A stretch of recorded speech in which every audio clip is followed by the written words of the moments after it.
Hey there fellow gamers, welcome to a sort of second season of KevinJ Reviews and Top 10s.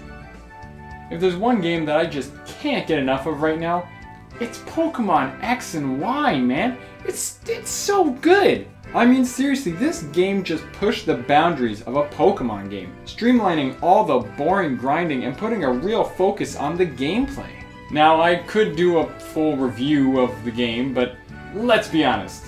There's not much that I can say that hasn't already been said, but I know one thing that I can talk to you guys about, and that's what I think of the new Pokemon. Now there was only 68 new Pokemon this generation, less than any other generation to date. Now although there may be so few, I must say I really like the designs, and I love just about all of them. From the outrageously cute, to the meta-defining, to the absolute badass. I give you my top 10 Generation 6 Pokemon. Number 10. I figured I'd start off this list with one of the first Pokemon you'll probably ever run into on your Pokemon journey. Every first route is known for having some variant of Rattata or Pidgey. Be it Sentret, Starly, or Bidoof, Fletchling is actually a bit different. Evolving into a fire-flying type, Fletchling makes for the much-needed twist on the typical normal flying type. Not to mention, it's freaking cute! I mean, compared to Pidove, I feel like Fletchling is a good step up for your first flying type. It presents more use outside of Fly thanks to being a fire type, and for the people who didn't have a starting fire type like myself, it fits into most teams. Fletchling holds up as a hot fire type Pokemon that I ended up keeping until the later half of the game. Number 9. Of all the new Pokemon in the Kalos region, I think Meowstic is a great combination of cute, cool, and original. Not only is it a cat, which instantly makes it cute, its hair-like and scarf-like fur makes it look cool. Then take in the fact that there's two forms depending on its gender, and it's like having two completely different Pokemon. They even learn different moves. There's not much more I can really say about Meowstic, but it was definitely one of the first Gen 6 Pokemon that really caught my eye, and got me very excited for Generation 6. Number 8. With the introduction of the Fairy type, people were very on the fence. Yeah, it redefines the Pokemon gameplay as we know it, and Dragon types were always considered to be pseudo-legendaries. Giving them such a huge weakness was pretty called for, especially since Ice types weren't very reliable. On the other hand, many people saw it as confusing, and many thought the new Fairy type Pokemon wouldn't look all that cool. I mean, a key? A rock? Cotton candy? With Pokemon designed to be cute, they kind of pushed away a lot of the older Pokemon audience, such as myself. Where was I going with this? Oh right, well, I frankly really like Slurpuff. Alright, let me explain.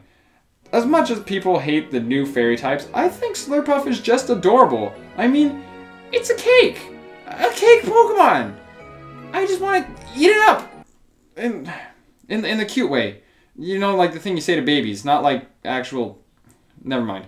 As much as it takes away from my masculinity, I have to admit, I like Slurpuff, and I think it's cute, and it was the first fairy type that stood out to me. Get off my back already! Number 7. When the Gen 6 Fossil Pokemon got released, it was a huge day for excited Pokemon fans. Most people fell for Tyrunt, and I mean, people love T-Rexes. Rexi? Whatever. Not to mention, it's a part Dragon type, and everybody loves Dragon types, am I right? No, I think Amora and Aurorus are better. Although typing-wise it's 4x weak to both Steel and Fighting, I think they are by far some of the cutest Pokemon ever conceived. I mean, just look at Amora's eyes! Stare into them! It's so adorable! You don't want to hurt this thing, do you? Just put that Steel Wing TM away. Put it away! Number 6. A lot of Pokemon fans were up in arms about Honedge. I mean, a sword? It seems so empty for a Pokemon, but when it fully evolves into Aegislash, I must admit, it caught my attention. I mean, a Pokemon that actually changes between attack and defense? That's so different.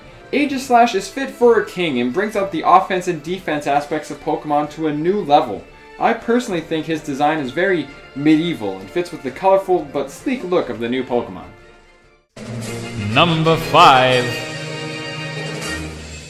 Now I had to bring up one of the starting Pokemon on this list.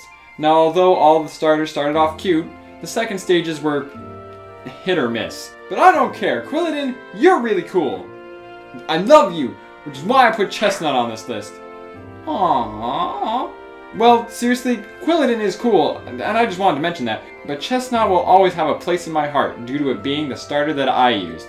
He's big, he's bulky, and I love fighting types. He's a mean bean spike shielding machine, and if I had a top 10 favorite Pokemon based on nostalgia more than anything, Chestnut would definitely make it onto that list. Sure, fighting in grass isn't all that original, nor very safe with a 4x weakness to flying, but remembering all of the times that we've shared, I love you, Chestnut. I do. Number 4. Algae. This Pokemon makes the list for many reasons. For one, he's an all-new type combination of Poison and Dragon. His Pokédex entry explains how ships that tread into its territory are never to return. Sea monsters are cool, right? And the fact that it's based on Algae makes it an all-around original Pokemon. But what I especially love about it is how it fits into the game. I'm not sure if Game Freak had planned this, but I think it's likely that they did. As I said, Dragon gained the new weakness of Fairy. But what's Fairy weak to? Poison! A Pokemon that already puts a spin on the already vastly changed metagame? Now that has to be cherished for what it is. And for that, I gotta give Game Freak some props. Number 3. The one aspect of Pokemon that everyone loves is the Legendaries. They often make it onto the box art, they're a pain to catch, and when you do catch them, you feel like you've truly become a Pokemon master. In X and Y, only 3 new Legendaries were added: Xerneas, Yveltal, and Zygarde. Now, I played Y, but I must say, I love all of these Legendaries, so they all make this list. The Legendaries of Gen 6 were a great combination of the old and new ways of finding Legendaries. Gen 3 and onward, there was always one Legendary that was part of the story, and thus gave them importance and added to the adventure. Where Xerneas and Yveltal fit into that category, Zygarde brings us back to those old days of digging through a cave, lost, no idea if you're heading the right way or if you're going in circles. But when you enter that room and you see a sprite, or in this case, a monster, sitting in a room, lying in wait, you know stuff is gonna go down. With the Legendaries being based on the Norse gods of life, destruction, and order, I feel like the concept reaches a nice level of being godlike, but not being too blatantly described as gods like it was in Generation 4. Overall, the Legendaries are really cool. Number 2. Hitmonchan was based on boxing, and Hitmonlee was based on Taekwondo. HaLucha is based on pro wrestling. Yeah, pro freaking wrestling. For those of you who don't know, I used to be huge into WWE, and to this day, I still take the time to keep up with it here and there on their website. HaLucha is an amazing representation of it. For the first ever fighting flying type, they picked good source material. He's fast, he's cool, he's kind of cute in his own way, and his signature move, Flying Press, just has to make you want to yell, "From off the top rope!" as he comes crashing down. Not to mention, this is the first instance of a dual type move. Many people discuss the idea, but who'd have thought that it would actually happen? A flying fighting move? That's so amazing! HaLucha has already become a notable Pokemon in my books. I just think he holds up as an original, majestic, and oh look, it can fly! Which is also amazing. Can you imagine this thing just picking you up and jumping from town to town? That's amazing. I've said that a lot. Anyways, I like HaLucha, and I wanted him to be number 1, but... Number 1.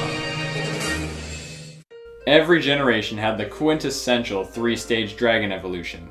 Gen 1 had Dragonite, Gen 2 it doesn't count, Gen 3 had Salamence, Gen 4 had Garchomp, and Gen 5 had both Haxorus and Hydreigon. Gen 6 has by far my new favorite, Gujar. Goodra is everything I wanted in a dragon type. He's big, he's freaking adorable, and I even had it as my sidekick in my PR video. It's just an all-around cute dragon. It's drooling, it's ooze. It's got these big anime eyes. I just want to cuddle it. although it'd probably be pretty slimy. It even learns some pretty interesting moves, such as Muddy Water and Power Whip, and even evolves through being in a rainy area at level 55 or higher. This Pokemon is original, it's cute, and of course, like all Stage 3 Dragon types, it's definitely on a level of its own as a pseudo-legendary. I mean, we can assume. Well, I hope. I mean, fairy types are gonna... Slurpuff, get away from Goodra! You're gonna hurt her! Come on, you two! Knock it off! In the end, this Pokemon is definitely one of my new favorite Pokemon. I love cute things, and Goodra is just that adorable, cuddly dragon type that I can't help but love.